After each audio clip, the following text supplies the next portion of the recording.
Netflix has a lot of original content, but today we are ranking the top 10 most streamed original movies of all time.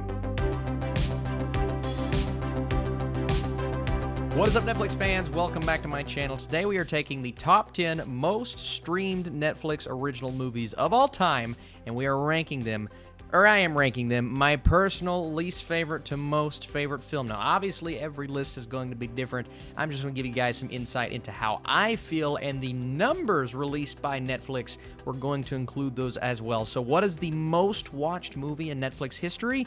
We will reveal as we go through the list, but I need you in the comments down below. Out of the 10 movies that I have talked about, which one is your favorite? Which one is your least favorite? And if you enjoy these special, somewhat random lists, let me know by smashing that thumbs up button. But I want to get into this. No honorable mentions this time, because we weren't provided any. Ah, yes, Adam Sandler wasn't in this movie, but his company produced it, Happy Madison Productions. This is The Wrong Missy, 59 million views on Netflix, their 9th most viewed movie of all time, 10th on my list in terms of quality.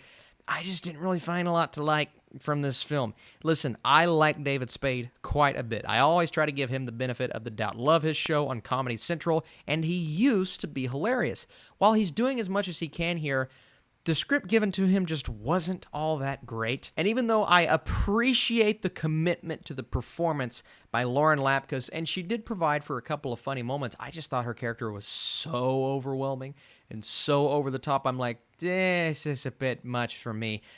Overboard, like I said, over the top. They go for the laughs here, but the thing is, the movie's not all that funny, and because of that, I start looking at the flaws, and I start looking at the lazy script, and the very predictable movie, and the fact that I was rooting for, the opposite of what happened to happen. And that's not good. That's not what you want in a movie. The Wrong Missy didn't do it for me, but hey, a lot of people have watched it. My number 9, Michael Bay. And even though it's low on this list, listen, I tried my best to give this film the benefit of the doubt. 6 Underground. Viewed 83 million times. Higher up on that list, but low on my list.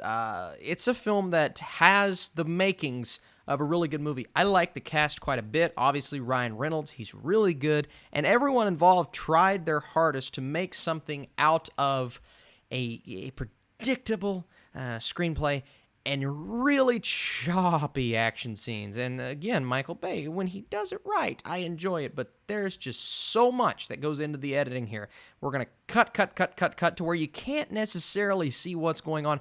It was such a jumbled movie to watch. The more I think about it, the more I'm like, well, maybe I was trying too hard to give it the benefit of the doubt. Look, it's fun. There's no denying, especially Reynolds' character, who is genuinely entertaining.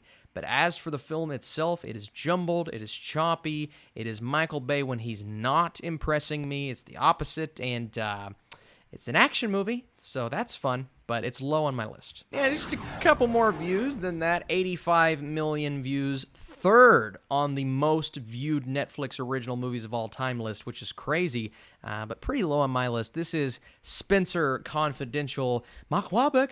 So that's good, right? Listen, I like elements of this film, and I get it. It's based on the old television show. I had a couple people tell me, listen, Austin, you've never seen it, and you didn't know what you were in for.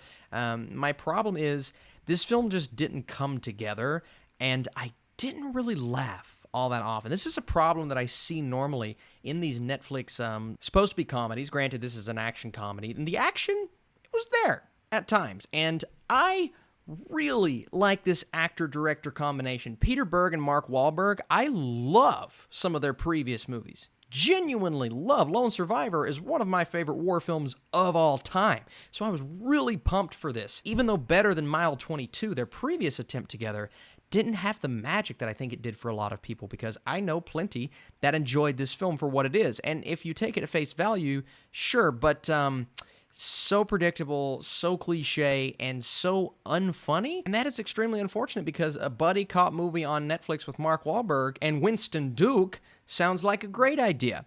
Again, I think there's possibilities for the sequel to be better if they give us a sequel. We'll just have to wait and see. But with these numbers, I think it's going to happen. Next up, murder mystery. This is Adam Sandler, and this is Jennifer Aniston, and this is one of the better films under the Happy Madison Productions. I believe this was Happy Madison, right? I think so. Regardless, it's one of the better of those movies because normally they just fall really flat. This one had some intrigue. It's almost like a B version of some of these other murder mystery movies we've seen before, like a Clue or like a Knives Out. They don't take their roles as serious. It's trying to be satirical. It's trying to be a spoof. It doesn't quite get there, and it's a little too convoluted for me. And I know some people who absolutely hate this movie. I didn't hate it. I actually found a few more things to like in murder mystery than I expected, and Adam Sandler, good chemistry with Jennifer Aniston. We know he's a good actor. It just takes a lot for him to show in these kinds of movies. I thought he genuinely delivered here, even though the film, it wasn't great. The second highest viewed Netflix movie of all time, Bird Box, comes in at this spot on my list. We all remember Bird Box. It came out and it just blew people's minds, according to a lot of people on Twitter. It didn't blow my mind. I thought it was okay, though. I thought it was an okay film. I thought there's a lot to like. It took some elements, even though, again, other movies that had come out prior, we know that the material for Bird Box goes beyond that, but Bird Box was a bit too cliche in that department, taking elements from those other films that I don't want to mention, because when I mention them, people are like, well, actually, it's like, Bird Box, it was entertaining and it was different, and I think that's what made it stand out and made it this revelation on Netflix. So some good elements, some good moments. Sandra Bullock, really good in the movie, boy and girl. Trevante Rhodes, Jackie Weaver, Lil Rel Howery was entertaining. It's a fun horror-esque movie with a few too many jump scares for me and a bit of a predictable plot, but hey, Bird Box, it made an impact for sure. Next up on my list, eclipsing Bird Box by 10 million views, the number one most watched Netflix movie of all time already is Extraction. Chris Hemsworth doing it, man. I mean, he's had some movies come out and kind of underwhelm at the box office that doesn't have the name Thor in it. But this film, if it were to hit the box office like these numbers, this is crazy. A lot of people saw Extraction, and you know what? I enjoyed it. I thought it was fun. I thought it was entertaining. Now, the story could have used a bit of work, in my opinion, but you take somewhat of a lackluster story, you throw in Chris Hemsworth, you throw in some really great producers, an interesting director, some beautiful one-takes, some grand, wide-scale action scenes with nice camera placement, and you get a fun, entertaining action movie and room for them to continue in an interesting way. So I thought Extraction was super fun. It wasn't all there for me, again, but it was good enough to be a good time in 2020, and you don't often hear that. Next up, 72 million views, the sixth most watched Netflix movie of all time already is The Old Guard, and this movie just came out. Look, The Old Guard is really fun. I am shocked with how much more I enjoyed it than some of the other critics that I have seen, but you know what? It's different. It's a bit refreshing. It's like this giant squad of it's like a bunch of Wolverines with interesting character dynamics. I love the relationships. Now, where we go in the third act especially, and some moments with the villain, I think the villain was a bit over the top, and some very comic booky elements that don't translate really well into what we got in this live-action world. But The Old Guard has potential to spawn sequels. It was really fun. Charlize Theron was awesome, and I'll say this, I liked it a lot more than I anticipated, so The Old Guard is pretty high up on my list. I know, this is higher than it will be on most people's lists, and the average score maybe isn't as high, but I can't help it. I thought Triple Frontier worked really well. It was just an interesting story. Now, the cast is obviously going to sell it. Ben Affleck, Oscar Isaac, Charlie Hunnam, Garrett Hudlin, Pedro Pascal, everyone was good, but it's all about these soldiers reuniting. It kind of reminds me of Da 5 Bloods, which is not on this list, which was strange for me, for this heist, and they're stealing $75 million from a South African drug lord. Now, there's a lot that goes into that, but it's a fun, at times, movie. Other times, it's emotional and slightly tragic. You get some nice backstories for some of the characters, and even though it felt a bit muddled in the middle, I think the surrounding, kind of the shell of this movie was really concrete for me. And I like the film style, I like the look to it, the cinematography, and it is just one of those movies you're always kind of on the edge of your seat, because you don't know what's going to happen next. And I think I enjoyed Triple Frontier more than most. It's pretty high up on my list.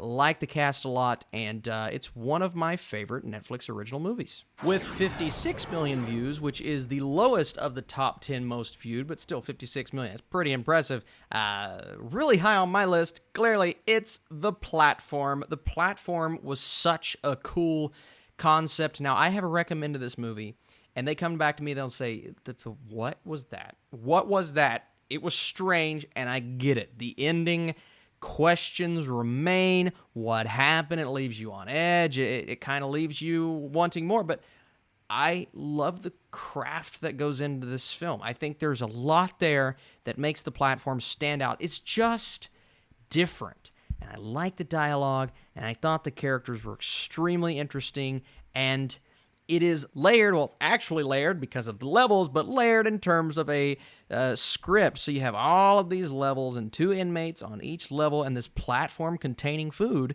going up and down, but those on the lower levels, well, they have to fight for this food to survive because those up top, well, they're getting the best of the best, and it's just it's fun to watch, man. It's fun, it's scary, it's really haunting, it's dark, and it's not everybody's cup of tea, but I enjoyed it, and I'm pretty happy it cracked this top 10 in terms of how many people watched it. So I was looking through this list, and I saw The Irishman, 64 million views. It cracked that top 10. Y'all know it was going to be at the top of mine. It's almost not even fair, because while I like some of these other films, it's not close. It's The Irishman, easily my number one.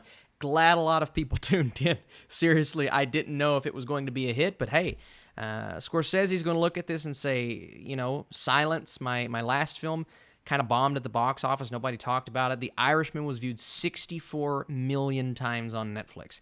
And while I got to see it in a theater, while a lot of people wanted to see it in a theater maybe, I think Netflix suits it well. I really do, and The Irishman is just such a wonderful film, and it's very different. It is kind of a spiritual sequel to some of his other movies. It reminds you very much of Goodfellas, but it's these individuals, you know, De Niro, Pacino, Pesci, so great to see him back at their old age.